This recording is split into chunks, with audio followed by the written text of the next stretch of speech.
Hello बच्चों, क्या हाल चाल, कैसे हो। आज का हमारा टॉपिक है टोटल इंटरनल रिफ्लेक्शन, TIR। बड़ा ही इंपॉर्टेंट टॉपिक है। कैसे क्या है, जनरली हम लोग रिफ्लेक्शन पढ़ते हैं, किसी सरफेस से मिरर से लाइट आई, टकरा के उसी मीडियम में चली गई। लेकिन अगर मीडियम ट्रांसपेरेंट हो तो लाइट आर पर चली जाती है, मतलब ट्रांसमिशन होता है या रिफ्रैक्शन होता है। क्या हम कहें कि ट्रांसमिटिंग सरफेस से रिफ्लेक्शन हो सकता है टोटल? नहीं, लेकिन एक कंडीशन ऐसी आती है जिस पे रिफ्लेक्शन होता है, और साथ साथ कंडीशन है कि जब रिफ्लेक्शन होता था एनर्जी लॉस होती थी। बट इस कंडीशन में जहाँ रिफ्रैक्शन की जगह रिफ्लेक्शन होगा, एनर्जी लॉस भी मिनिमम होगा, एनर्जी लॉस भी मिनिमम होगा। इसको बोलते हैं टोटल इंटरनल रिफ्लेक्शन। और इसी की बहुत सारी एप्लीकेशन, जैसे ऑप्टिकल फाइबर वगैरह यूज करते हैं हम, इसी की एप्लीकेशंस हैं। तो आइए देखते हैं टोटल इंटरनल रिफ्लेक्शन क्या होता है। टोटल का मतलब सारा ही रिफ्लेक्शन हो जाता है, लॉस नहीं होता। ठीक है,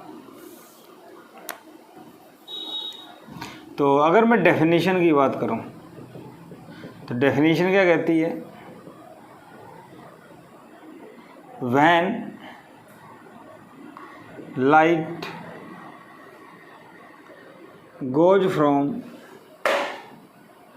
denser to rare medium,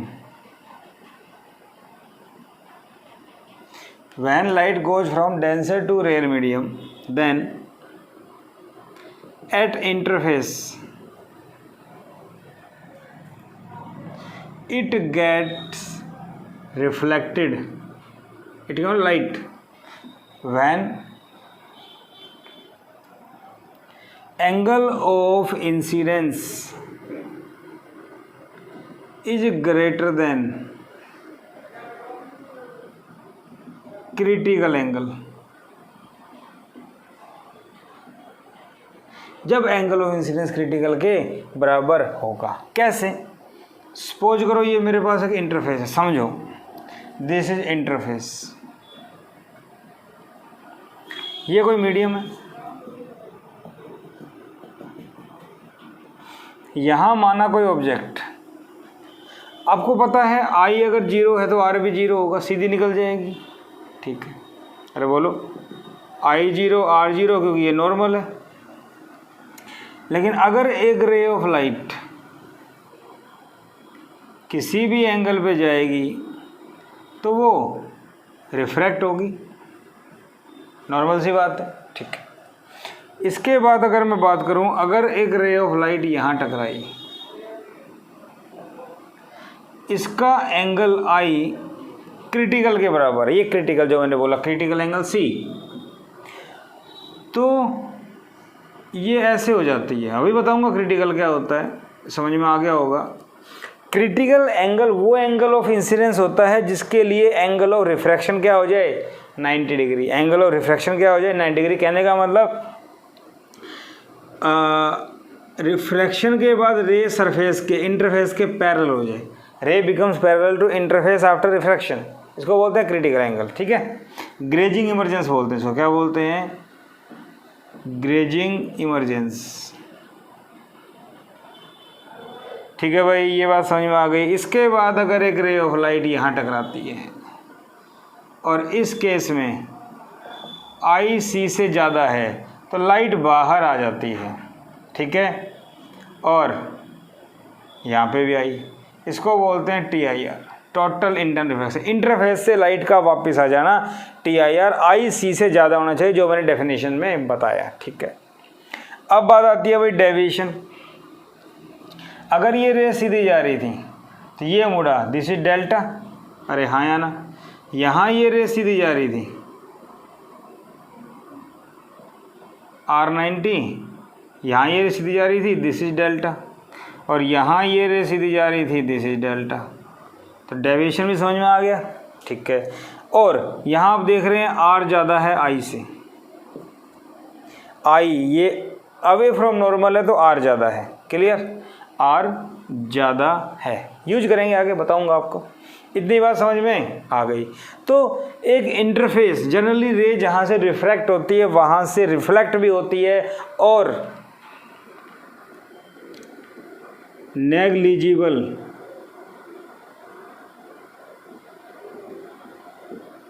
loss of energy, negligible और minimum loss of energy, energy loss minimum होता है यहाँ पे। ठीक है भाई, इतनी बात समझ में आ गई। तो TIR क्या होता है, समझ में आ गया। जब लाइट डेंसर से रेयर में जाती है और एंगल ऑफ इंसिडेंस क्रिटिकल से ज़्यादा है तो सारी लाइट अंदर रिफ्लेक्ट हो जाती है उसी मीडियम में। ठीक है, it get reflected when angle of incidence greater than critical angle. आगे लिख सकते हो इनटू सेम मीडियम, उसी मीडियम में हो जाएगी। क्या ये बात समझ में आई बेटा? नोट्स बनाना इसके अच्छे से, मज़े आएंगे। ठीक है ना, और पढ़ेंगे तो अच्छा लगेगा, क्योंकि देखोगे नोट्स नहीं बनेंगे। बाद में फ्यूचर में कभी भी पढ़ोगे तो वीडियो अवेलेबल होंगे नो डाउट, लेकिन फिर भी आपका अपना मटेरियल होगा तो कभी भी खोल के नोटबुक को देख सकते हो। ठीक है, ये बात समझ में आ गई। ठीक है, इसके बाद बात आती है कि भाई क्रिटिकल एंगल क्या होता है। हमें चाहिए क्रिटिकल एंगल, बताओ भाई क्रिटिकल एंगल। तो I = C, तो हम लिख सकते हैं it is the angle of incidence, it is the angle of incidence at which angle of refraction becomes 90 degree. ये वो एंगल ऑफ इंसिडेंस है जिसके लिए रिफ्रैक्शन का एंगल क्या हो जाए 90 डिग्री। मतलब क्या हुआ, ये डेंसर मीडियम, ये रेयर मीडियम, ये नॉर्मल, ये लाइट आई C के बराबर, ग्रेजिंग R कितना हो गया 90। क्या बोलते हैं इसको, ग्रेजिंग इमरजेंस। ठीक है, R 90, क्लियर। तो ये डेफिनेशन पूछ लेते हैं पेपर में, क्रिटिकल एंगल क्या होता है डिफाइन करो। ठीक है भाई, फॉर्मूला चाहिए, फॉर्मूला चाहिए तो क्या करें भाई, सिंस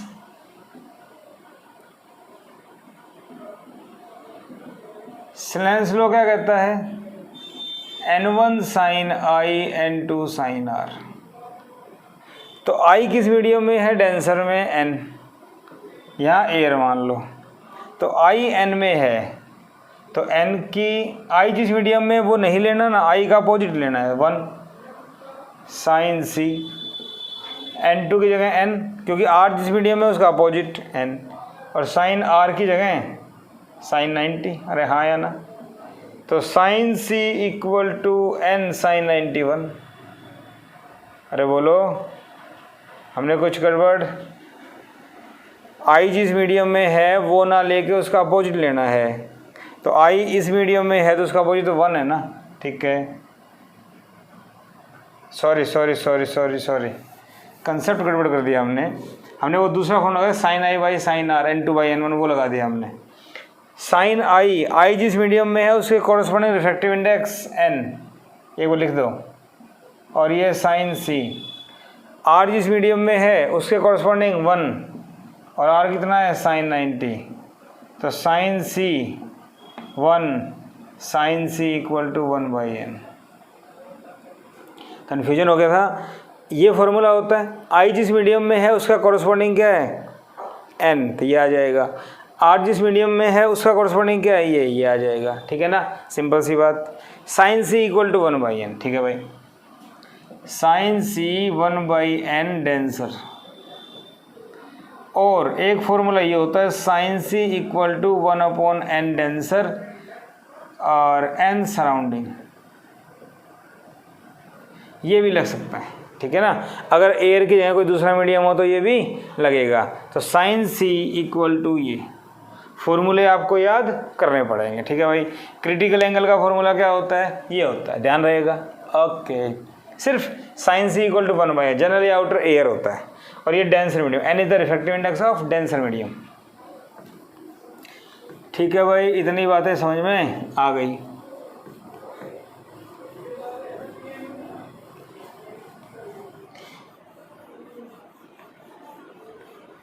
इसके बाद कुछ क्वेश्चन देखते हैं क्रिटिकल के ऊपर। भाई मुझे फॉर्मूला समझ में आ गया, sin C 1/N denser, rare है तो ऊपर कुछ आ जाएगा, ठीक है। तो क्या करें क्या करें क्या करें, सपोज करो ये दे दिया आपको, यहाँ से एक रे ऑफ लाइट आई, ये 90 पता ही है, ये दे दिया 60, या इसको भी छोड़ो, ये रे ऑफ लाइट आई सीधी। पहले इसकी बात करें, ये नॉर्मल है, आई अगर 0 है तो आर बी क्या होगा 0, आई 0 आर बी 0 सीधी निकल जाएगी। ये इसके लिए क्या हो गया नॉर्मल, ये इसके लिए क्या हो गया भाई नॉर्मल। ये अगर इसका नॉर्मल है तो अगर क्रिटिकल एंगल निकालना, क्वेश्चन आ जाए R90 रे हैज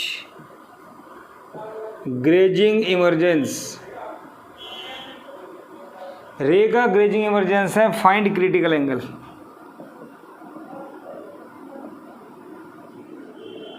और ये आपको दे रखा है थीटा, ये आपको दिया हुआ है थीटा और रिफ्रैक्टिव इंडेक्स दिया हुआ है 1.5। ये सवाल है भाई, ग्रेजिंग इमरजेंस है तो आपको पता है ग्रेजिंग इमरजेंस ही क्रिटिकल एंगल की डेफिनेशन होती है, हाँ या ना, ठीक है। सवाल बन गया। तो साइन सी 1/n, n कितना है 1.5, साइन सी 3/2, 2 पर आ गया, c equal to sine inverse 2/3, और जनरली इसकी वैल्यू 42 होती है। तो क्रिटिकल एंगल फॉर ग्लास, ये ग्लास है, याद कर लो, critical angle for glass 42 degree. Glass के लिए क्रिटिकल एंगल कितना होता है 42 डिग्री, याद कर लो, काम आने वाली चीज़ें, ठीक है।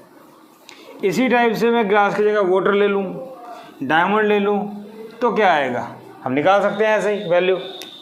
तो याद कर लो, critical angle for water, water के लिए क्रिटिकल एंगल होता है 49, critical angle for diamond, diamond के लिए होता है 24,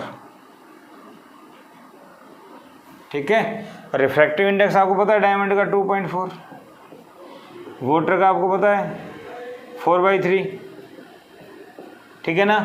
तो ये क्रिटिकल एंगल आपको ध्यान रखना है, क्रिटिकल एंगल आपको निकालना आना चाहिए साइन सी, ठीक है। एक क्वेश्चन और ले लो, ये मान लो ग्लास, यहाँ पे वाटर दिया हुआ है,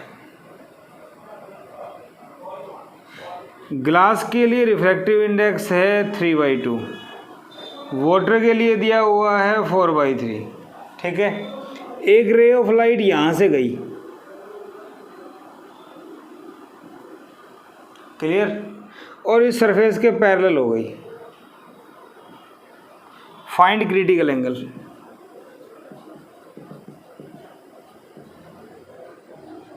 अब क्या करें, डेंसर से रेयर में जा रही है, इसका होता है 1.5, इसका होता है 1.33, तो ये ज़्यादा है ना, ठीक है। Light must go from denser to rare, ठीक है भाई। तो क्या समझ में आया, sine C equal to 1/n denser and surrounding, तो sine C equal to 1/n denser 3/2, surrounding क्या है 4/3, साइन सी इक्वल टू 4/3 2/3 8/9, अरे हाँ या ना।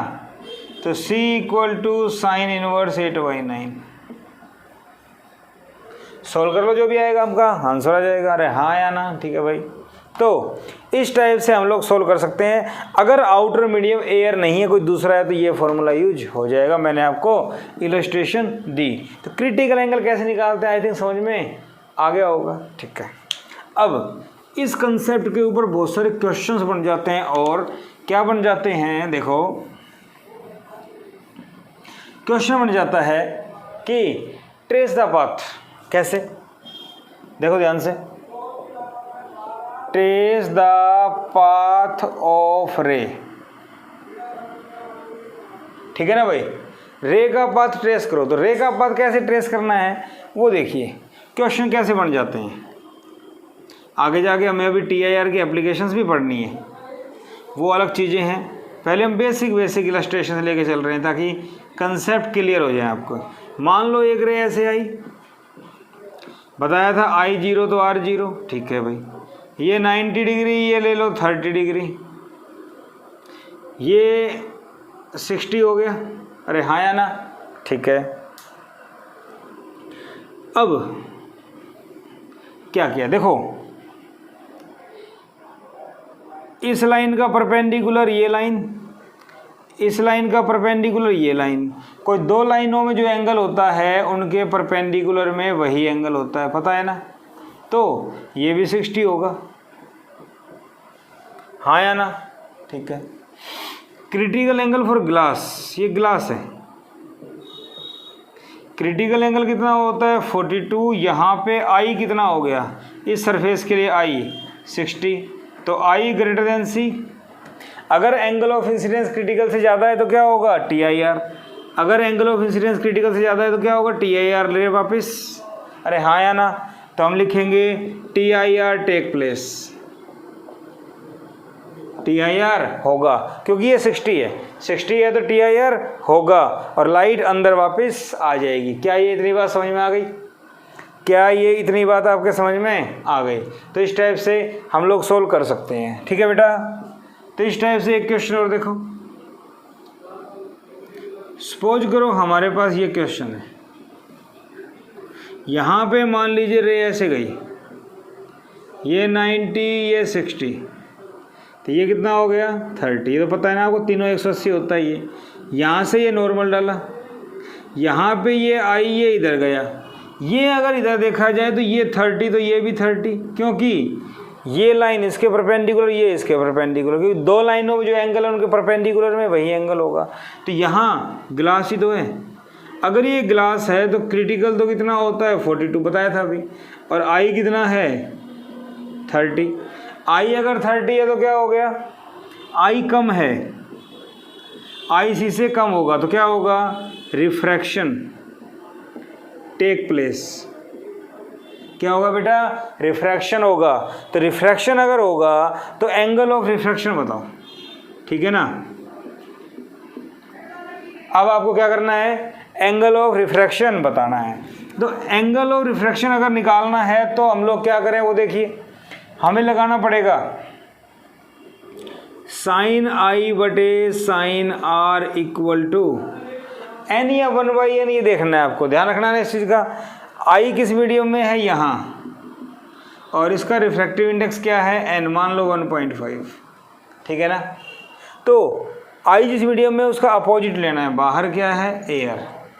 और अगर कन्फ्यूजन है तो ये लगाओ, n1 sine I equal to n2 sine R। n1 कितना है भाई, I वाले मीडियम में 1.5, साइन I कितना है साइन 30, ठीक है। n2 outer medium air, sine R निकालना है, हाँ या ना। इस फॉर्मूले में I के कॉरस्पॉन्डिंग रिफ्रैक्टिव इंडेक्स लेना होता है, I 30, रिफ्रैक्टिव इंडेक्स 1.5, तो 1.5 साइन 30 1/2 साइन R, तो ये हो गया 1.5, 0.75, अरे बोलो साइन R, और ये होता है 75/100, 3/4। तो R आपके पास आ गया साइन इनवर्स 3/4, हाँ या ना। साइन इनवर्स 3/4 आपका आंसर आ जाएगा इस टाइप से, ठीक है। नियरली जो भी होता है ये आप सॉल्व कर सकते हैं। बात समझ में आ गई, ठीक है। तो इस टाइप से मैं रिफ्रैक्शन एंगल, तो मैं यहाँ से चेक कर पाता हूँ कि TIR होगा या नहीं होगा। बात समझ में आ गई, ठीक है। यही सवाल आपका रिफ्रैक्टिव इंडेक्स की टर्म में आ सकता है। कैसे, वो देखो, दो अलग अलग रे दे दी जाए आपको और क्या कहा जाए, देखो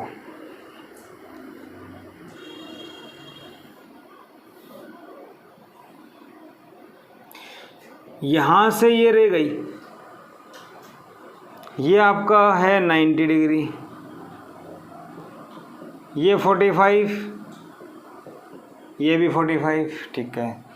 आपको पता है, आगे जाके पढ़ेंगे कि एक बॉडी का रिफ्रैक्टिव इंडेक्स होता है, लेकिन वो डिफरेंट कलर के लिए डिफरेंट होता है, ठीक है ना। आपने एक फॉर्मूला पढ़ा था n inversely proportional to lambda, याद आ रहा है। तो डिफरेंट लाइट, डिफरेंट कलर की वेवलेंथ अलग अलग होती है, वेवलेंथ चेंज होगी तो n भी चेंज होगा। तो आपके पास दो रे गई, एक का रिफ्रैक्टिव इंडेक्स 1.39, एक का refractive index 1.45। Trace the path.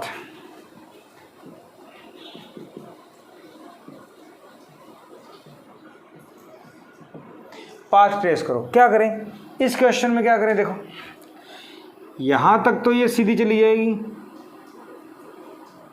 हमें कोई परेशानी नहीं। यहाँ ये एंगल 45, यहाँ ये एंगल 45, जो एंगल यहाँ वही एंगल यहाँ। फर्स्ट रे की बात करते हैं।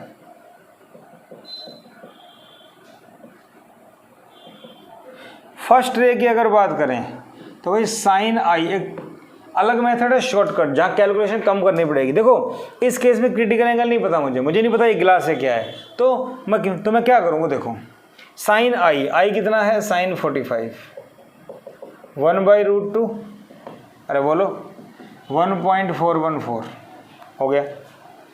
साइन सी क्या होता है, 1/n, आउटर तो एयर है, तो इस रे का मतलब refractive index of this prism for this रे 1.39। मेरी बात समझ में आ रही है। इस रे के इस कलर के कॉरस्पॉन्डिंग कोई भी हो सकता है, रेड ग्रीन कुछ भी हो सकता है, ये मेरी बात समझ रहे हो ना।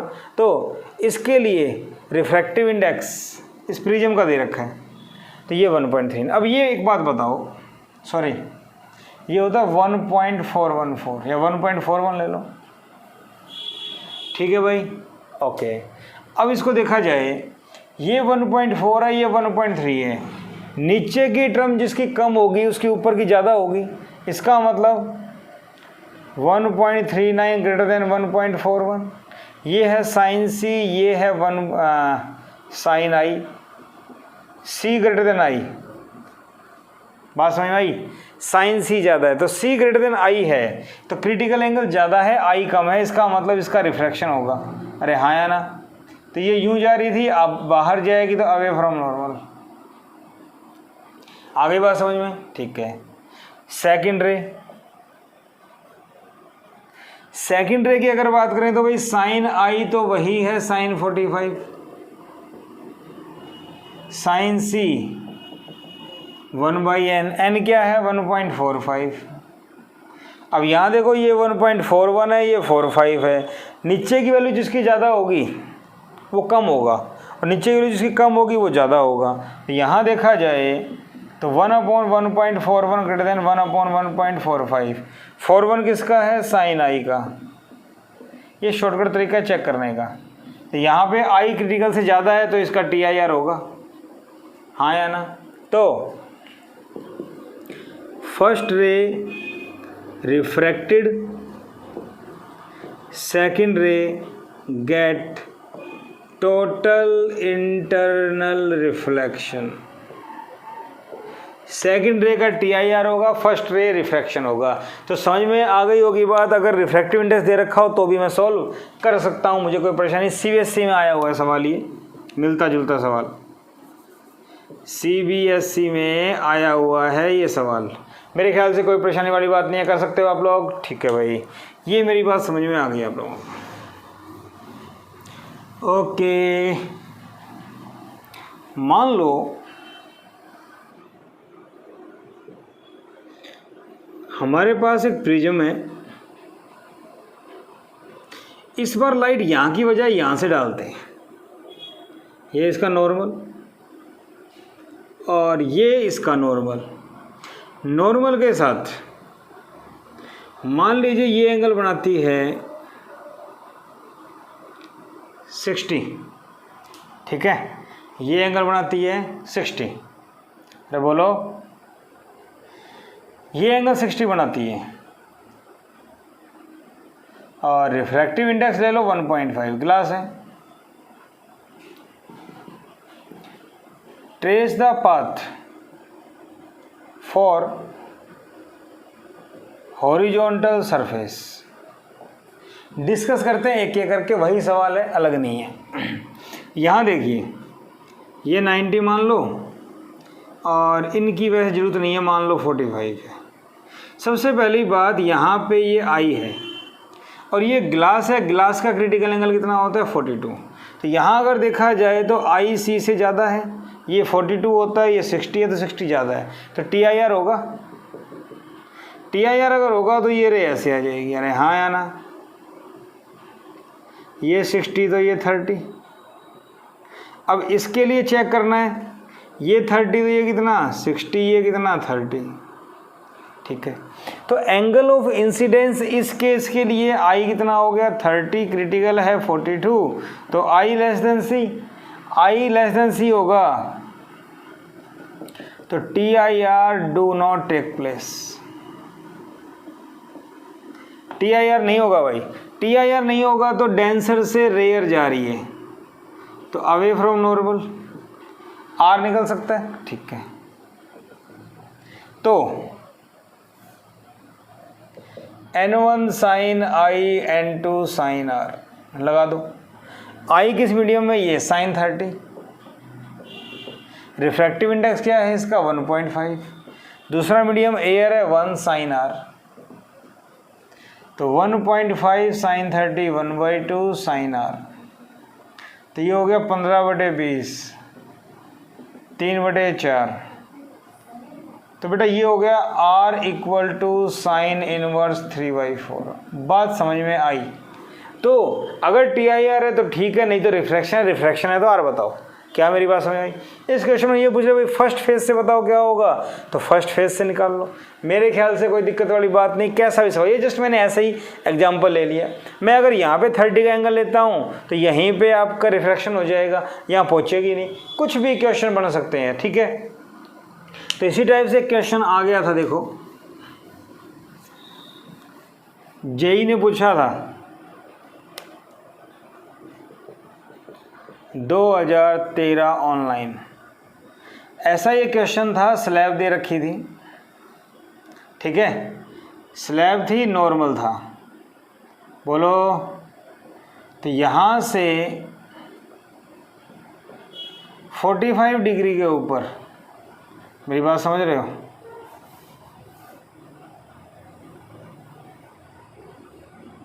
इस टाइप से दिया हुआ था, ये नॉर्मल था, 45 के ऊपर दिया हुआ था ये। तो मुझे बताओ ये एयर है, ये अब डेंसर मीडियम है, ये डेंसर मीडियम है, तो ये यहाँ जाएगा, रेयर से डेंसर कहाँ मुड़ेगा, टुवर्ड्स द नॉर्मल। तो बोलो, ठीक है। इफ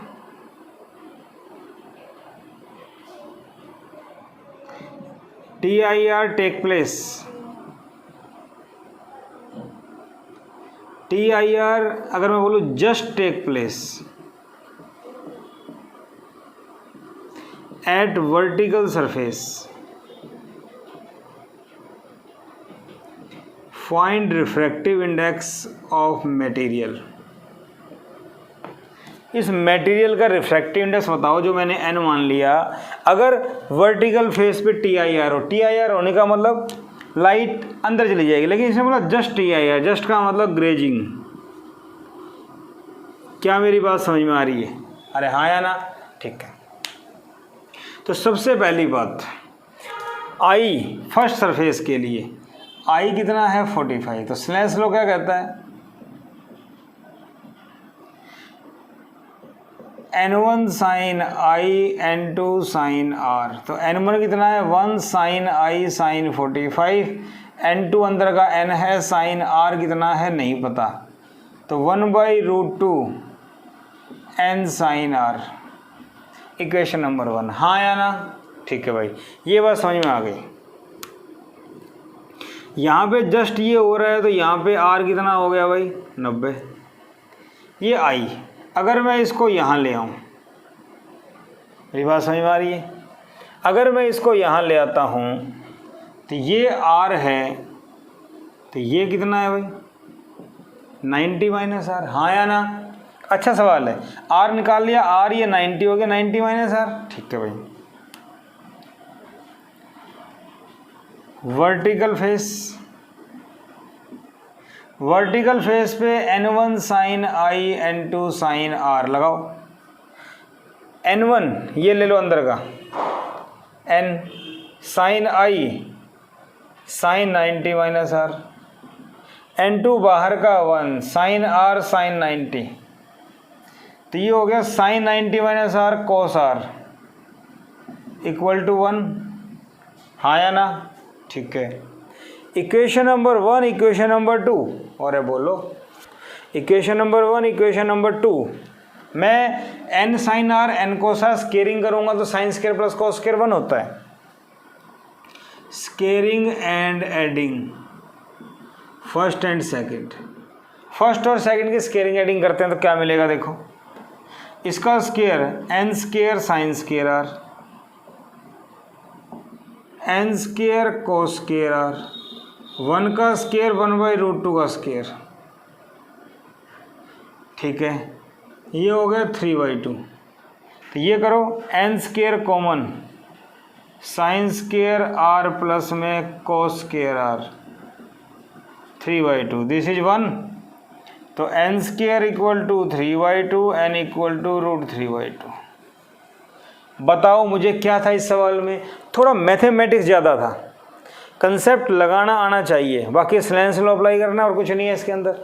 तो ग्रेजिंग इमरजेंस समझ में आ गया क्या होता है, फॉर्मूला लगाओ, आंसर आ गया। 2013 में पूछा गया था ये, तो जेई भी आसान आसान सवाल पूछ लेते, कोई बड़ी बात नहीं है। तो TIR होगा नहीं होगा मैं चेक कर सकता हूँ, क्रिटिकल एंगल मैं निकाल सकता हूँ, तो इस टाइप के सवाल आ जाए तो मैं कर सकता हूँ। ठीक है भाई। इसके बाद एक छोटी सी बात आती है, जनरली CBSE पूछ लेती है कंडीशन फॉर TIR क्या होता है भाई। कंडीशन फॉर TIR थ्योरी का पार्ट है, CBSE पूछती है light must go from denser to rare medium. दूसरा, angle of incidence must be greater than critical angle.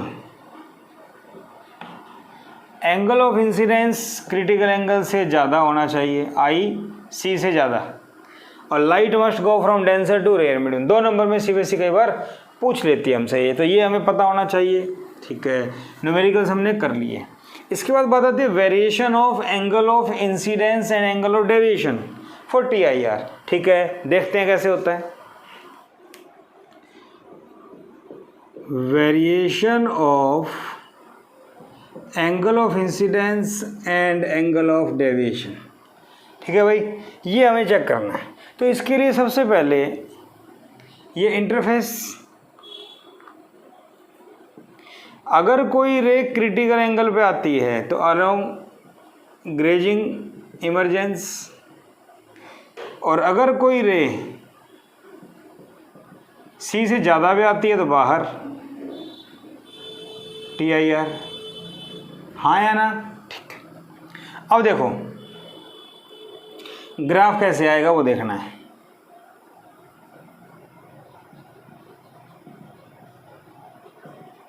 स्लेंस लो क्या कहता है, sine I by sine R, कुछ भी लगा सकते हो, मैंने दोनों फॉर्मूले बता रखे हैं आपको, कोई टेंशन वाली बात नहीं है। यहाँ n यहाँ 1, जो अच्छा लगे वो लगाओ, ये लगा लो। Sine I n1 n2 sine R, यहाँ n है तो साइन I की जगह C ले लो, n2 की जगह 1 sine R sine 90, sine C equal to 1/n। हाँ या ना? Sine C equal to 1/n। अरे बोलो क्या ये फॉर्मूला समझ में आता है? ठीक है, sign C equal to 1/n होता है यहाँ इसके लिए। ठीक है, ओके। अब देखो नाउ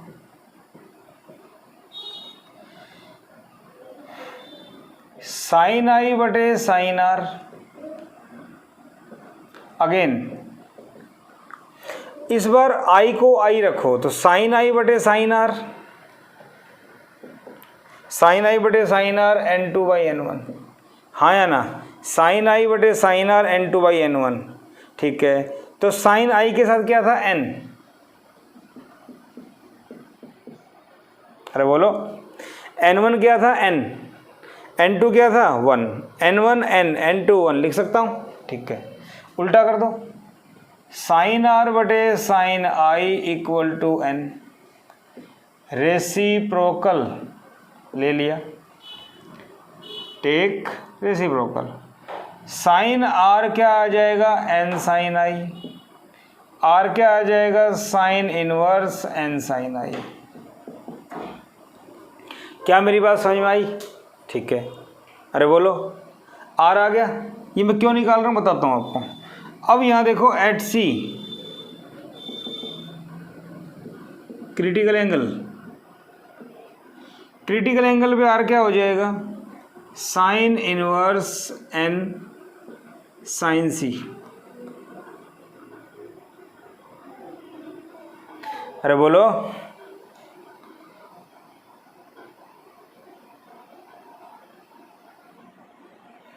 ठीक है।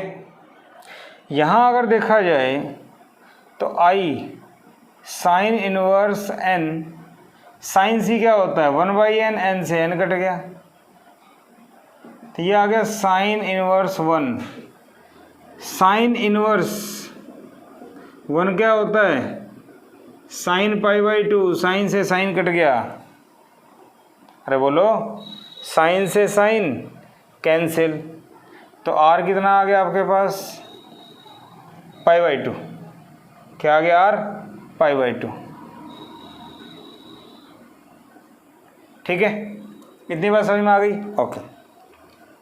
तो मैंने क्या किया, इस कंडीशन के लिए स्नेल अप्लाई कर दिया। फिर जनरल कंडीशन के लिए, जनरल का मतलब होता है जब रिफ्रैक्शन होगा, आई आर, इस कंडीशन के लिए मैंने ये लिया और आई को सी के बराबर रख दिया, आर निकाल लिया, ठीक है भाई। अब करना क्या है, मुझे चाहिए वेरिएशन, मुझे एक ग्राफ प्लॉट करना है डेल्टा और आई के बीच में, क्रिटिकल एंगल की सिचुएशन आएगी। तो एंगल ऑफ डेविएशन का फॉर्मूला क्या होता है आर माइनस आई। देखो ये आई, ये आर, ये इधर जा रहा था डेल्टा, तो आर बड़ा है ना, तो डेल्टा आर माइनस आई, ठीक है। आर कितना आया अभी अभी π/2, आई कितना 80, अरे बोलो, put value I equal to C, R equal to π/2, अभी अभी निकाला ना हमने आर की वैल्यू, ये आ गया। तो इसका मतलब angle of deviation delta π/2 minus C आया क्रिटिकल एंगल पे, ठीक है भाई। उससे पहले आई अगर बढ़ेगा तो डेल्टा बढ़ेगा, आई अगर बढ़ेगा तो डेल्टा बढ़ेगा। किस टाइप से, इस टाइप से, ये आई इक्वल टू सी और ये π/2 माइनस सी। मेरी बात समझ में आ रही है?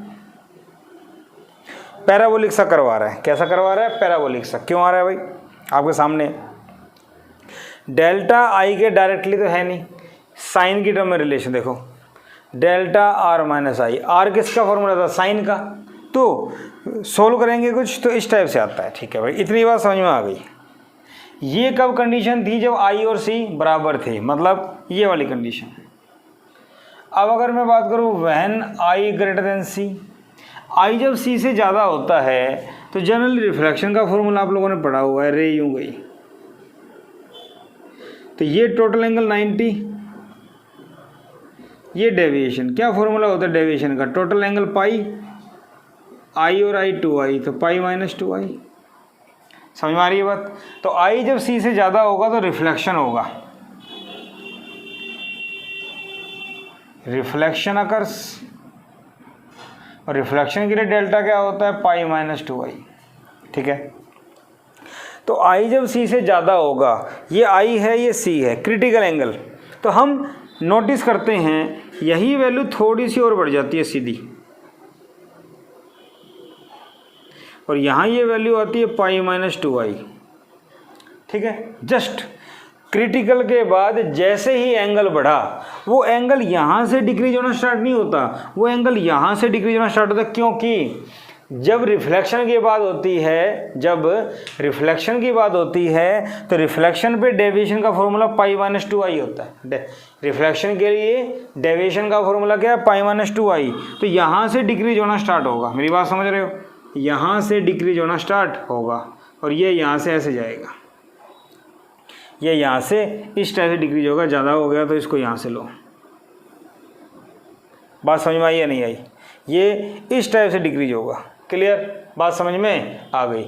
ये इस टाइप से डिक्रीज होगा। तो ये देखो, ये डेल्टा की मैक्सिमम वैल्यू कह सकते हैं हम, क्योंकि जब एंगल क्रिटिकल एंगल के बराबर है, जब एंगल क्रिटिकल के बराबर है तो उस टाइम डेल्टा मैक्सिमम है। उस टाइम डेल्टा क्या है? मैक्सिमम। उस टाइम डेल्टा क्या है? मैक्सिमम। उसके बाद जैसे ही एंगल बढ़ेगा आई, तो वो रिफ्लेक्शन में आ जाएगा, और रिफ्लेक्शन में डेविएशन का फॉर्मूला पाई माइनस 2i होता है। तो ये सीधा यहाँ से बढ़ेगा और यहाँ से जाना स्टार्ट होगा। क्लियर? तो ये आई था। ठीक है भाई। तो जब घटता घटता डेविएशन 0 हो जाएगा, डेविएशन 0 होने का मतलब लाइट मुड़ेगी ही नहीं, लाइट मुड़ेगी ही नहीं। इसका मतलब ये एंगल कितना होना चाहिए? आई कितना हो कि लाइट ना मुड़े? सोचो, ये इंटरफेस, ये नॉर्मल। तो अगर ये लाइट ऐसे गिरे 90 पे, तो आई अगर 90 है तो आर भी कितना होगा? 90। सीधी निकल जाएगी। अरे हाँ या ना? तो डेविएशन नहीं हुआ। आई 0 0, आर 90। तो इसका मतलब ये एंगल कितना हो गया? Pi by 2। समझ में आई बात? तो जब डेविएशन 0 हो जाएगा तो ये पाई बाई 2। तो ये चीज़ थोड़ी सी ध्यान रखनी है आपको। क्लियर? डेल्टा और आई में वेरिएशन ऐसे होता है। ये गैप क्यों आया समझ में आ गया होगा। तो हमने आज पढ़ा टोटल इंटरनल रिफ्लेक्शन क्या होता है, क्रिटिकल कंडीशन, सॉरी वो TIR की कंडीशन क्या होती है, क्रिटिकल एंगल क्या होता है, क्रिटिकल एंगल और रिफ्रैक्टिव इंडेक्स में क्या रिलेशन है। फॉर्मूला लिखा था हमने, relation between critical angle and refractive index sin c = 1/n। उसके ऊपर न्यूमेरिकल्स देखे हमने, और पाथ कैसे ट्रेस होता है ये पढ़ा। TIR अभी ख़त्म नहीं हुआ बेटा। नेक्स्ट लेक्चर हमारा इसके ऊपर होगा सर्कल ऑफ इल्यूमिनेशन। एक फिश किसी पॉन्ड के अंदर है, वो बाहर देखती है, तो बाहर उसको जितना चौड़ा पॉन्ड है, जितना वाइड पॉन्ड है उतना नहीं दिखाई देगा, उसको एक सर्कल होगा, उसका आउटर रीजन दिखाई देगा, उसकी रेडियस क्या होगी, उसका एरिया क्या होगा।